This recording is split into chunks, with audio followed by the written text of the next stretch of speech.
Many real estate startups crash and burn in year one. And sure, there are millions of reasons why. Bad marketing, bad timing, bad partners. If your real estate business is struggling, there's one thing that fixes everything: profit.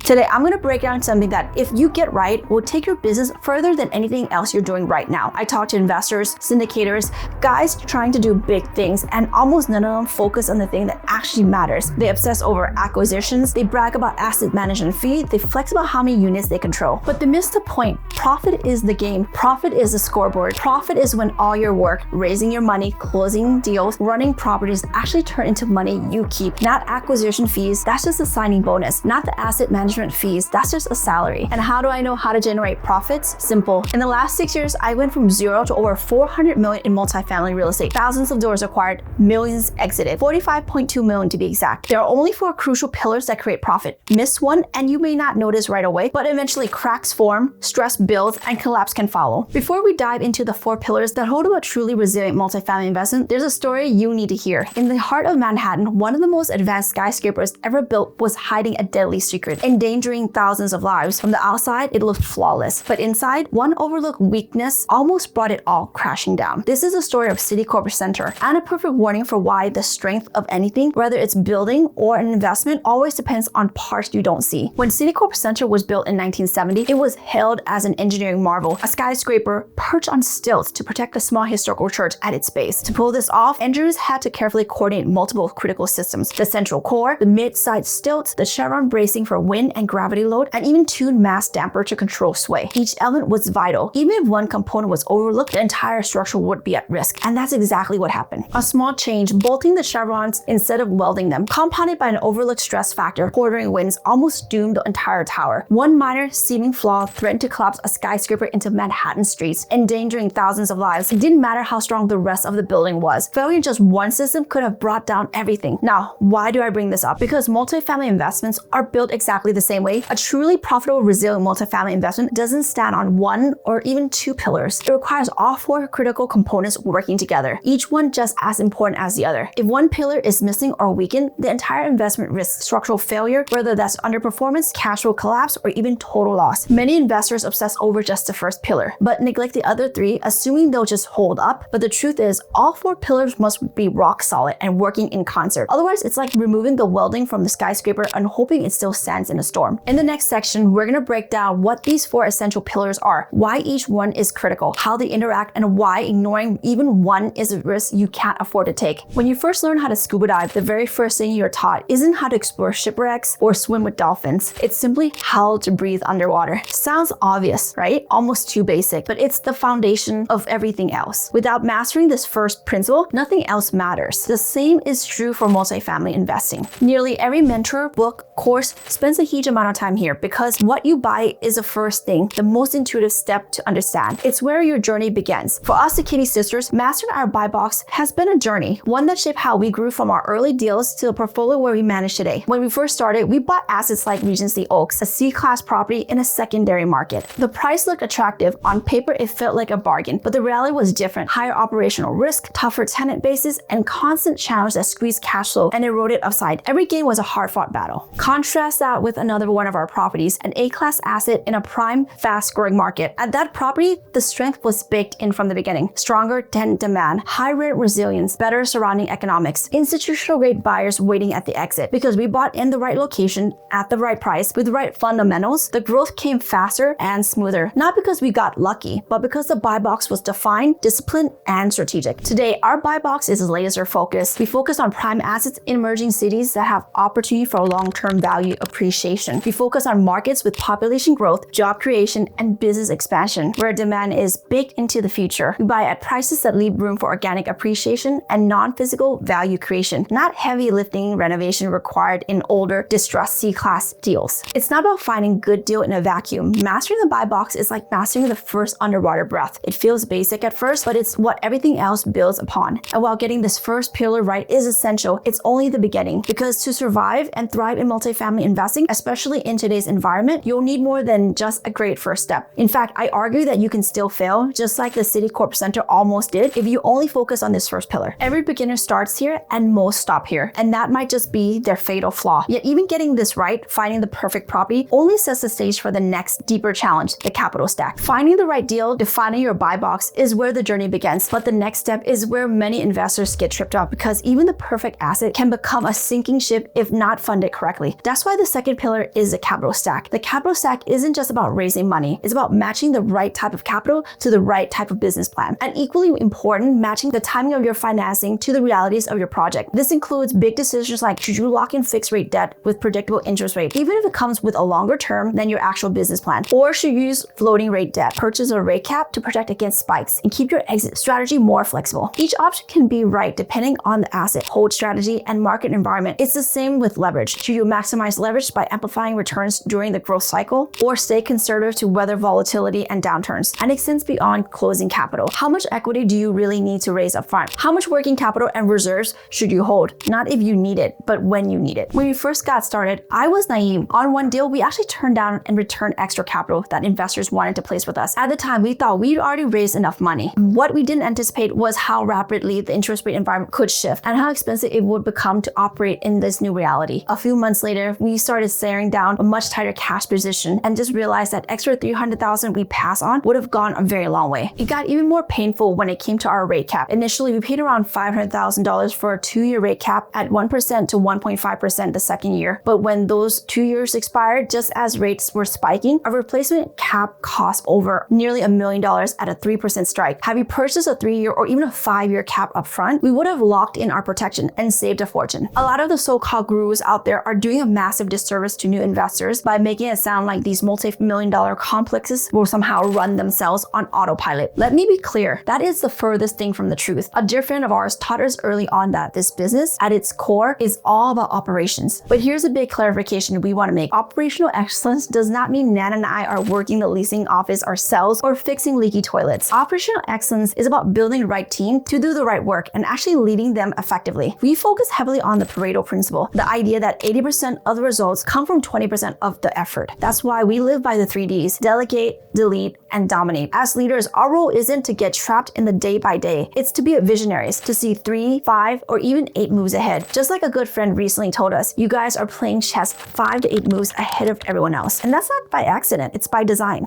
Being a great asset manager means having a well-articulated and simple business plan and making sure the plan is crystal clear across the entire organization. It's not enough for us to know the vision. Our on-site team must know it and believe in it just as strongly. And that's where things can get challenging, because many third-party property management companies don't always have the right incentives aligned with yours. Think about it. If the property performs too well, the owner might sell and the management company loses the account. If the property performs too poorly, the owner fires them. So where do many stay? Right in the middle, in the meh zone. And under mediocre leaders, meh often gets tolerated. But not with us. We don't believe in tolerating mediocrity. We believe in working with the best and turning down good to make room for great. For example, one of our properties recently achieved a 900 plus reputation score, a major achievement that didn't happen by accident. For context, the national average reputation score for multifamily properties typically falls in the 600s. This isn't just about pride or winning awards. A high reputation score directly boosts the property's performance. It drives higher leasing traffic, it increases conversion rates, and allows higher rental rates, and it reduces tenant turnover, one of the biggest hidden costs in multifamily, all of which feeds directly into NOI, net operating income, boosting the property's top-line income and compounding its long-term enterprise value. And it was possible because we hired the right management team, enforced operational excellence, and refused to settle for good just to save a few dollars up front. Great operations aren't an expense, they're an investment that pays off not just month to month, but in millions of dollars in added value when it's time to exit. And we don't just hope things run smoothly, we inspect what we expect. At the Kitti Sisters, we have a dedicated team that tracks granular financial details, everything from leasing activities to expense management to delinquency rates. But at the ownership and leadership level, we obsess over 2 critical numbers: net operating income, NOI, and net cash flow trends. If those 2 numbers are strong, if NOI and cash flow are hitting or exceeding projections, it tells us almost everything we need to know. Leasing velocity is high, collections are healthy, expenses are under control, the business plan is executing properly, the property is moving towards its value creation goals. It's just like a doctor checking your pulse and blood pressure. You don't need to do a full body MRI every day. If the vitals are good, the system is healthy. NOI and net cash flow are the vitals of multifamily investing. That's why we track them religiously, monitoring not just in isolation, but as trends over over time, always measuring against our underwriting assumptions and monthly forecasts. When these numbers deviate even slightly, we don't sit back and hope they fix themselves. We dig deep, diagnose fast, and take decisive actions before small leaks become a major breach. Because in multifamily, the earlier you catch the problem, the cheaper and easier it is to fix it. Operational excellence isn't optional. It's not a luxury. It's an engine that powers everything. And without it, even the best property and the best financing can't save you. The first three pillars, the buy box, the capital stack, and the operational excellence, can absolutely make you money. They build the foundation for strong cash flow and steady returns over time. But let's be honest, the biggest paycheck of all comes at the end, at the exit. That's what we all work towards. The exit is where years of planning, patience, and execution finally crystallize into the major wealth building event. But here's where it gets a little controversial. You see, we don't always aim for the highest possible exit price. And you know why? Because no one, no matter how smart, can predict the perfect top of the market. Conditions can change so fast that trying to squeeze every last drop from the lemon can leave you holding a moldy, rotten lemon. When it comes to exits, we have to consider multiple variables. Is the exit profitable? Will it hit or exceed our original projected returns? Are buyers currently in a buying frenzy or retreating cautiously? Would a huge prepayment penalty lop off a huge chunk of our profit? What does the next 6 to 12 months look like for interest rates, buyer demand, and lending conditions? Are there looming capital expenditures like roof replacement, major renovations, or city code upgrades? How strong is our reserve position? Because a rainy day will always come, even in the driest places. Let me tell you a story to bring this all home. A few years ago, Nan and I traveled to Uluru Kata Chuta National Park in Australia, one of the darkest, clearest places on earth. We booked a special stargazing tour months in advance, excited to see the Milky Way like never before. Locals proudly told us that it hasn't rained there in over 10 years. But guess what? The night we arrived, the special night, the one night we booked, it rained. If rain can find its way to the middle of the desert after a decade of drought, radius will find your real estate deals too. It's not a matter of if, but when. And you have to be prepared. Exit decisions are no different. You have to weigh what you projected at the beginning, not just what you wish could happen now. We've been fortunate. Out of the 10 assets we've acquired, we've exited 3. And with each case, we've hit or exceeded our return expectations. Why? Because we've anchored our decisions back to our original projections, our original business plan, not market hype, not wishful thinking. And here's a cautionary tale from closer to home. We once invested passively in a deal. A few years ago, I asked a general partner if he was considering selling. He laughed it off, practically swatting the idea away like a bloodthirsty mosquito. He had gotten offers, he said, but he refused to sell. His belief, give it a few more years and it'll be worth way more. Fast forward to 2025, the market shifted, interest rate spikes, property value dropped, reserves ran low, and they had to pause cash flow distributions altogether. The opportunity to exit well, while it was there, was lost. The lesson is simple but powerful. Hold as long as it makes sense, but never let greed or hope override the business plan you commit to when you bought the property. And there's a deeper reason behind this philosophy, one that's rooted in human psychology. In the book, The Paradox of Choice, Barry Schwartz explained that there are 2 types of decision makers. The satisfiers are those who recognize when a decision is good enough, appreciate it, and move forward with confidence and peace of mind. Maximizers are those who endlessly chase the best possible outcome. Even when they succeed, they often feel regret, dissatisfaction, and anxiety, believing they could have done even better. The problem for maximizers is simple. There's no such thing as a perfect outcome. No one times the top perfectly. No one predicts every twist and turns. If you anchor yourself to chasing the absolute maximum, whether it's price, cap rate, or timing, you really miss opportunity to exit, sell the property because you're chasing a ghost that you can't catch. Satisfiers, on the other hand, know how to recognize a true win and they capture it. They act decisively, they protect their gains, and they move forward without regret. That's why when it comes to exits, we anchor back to simpler criteria, clear benchmarks, and focused execution. And for us, the exit is the most exciting part of the entire journey because it's the moment we get to deliver on the faith our investors place in us. Up until this point, everything is academic, spreadsheet projections, plans, theories. But the exit, that's when it all becomes real. There's no better feeling than sending millions of dollars back to our investors, knowing that we kept our word, fulfilled our vision, and helped create real financial freedom for people who trusted us. I'll never forget one particular Thanksgiving week. Some of our investors received their distribution deposit right before the holiday. They called us and the voice practically giddy with excitement, saying things like, "Thank you for doing this. Thank you for keeping your word. Thank you for making this happen for us." And that's when it hit me. This is what it's about. Not just doing deals, not just growing a portfolio, but delivering.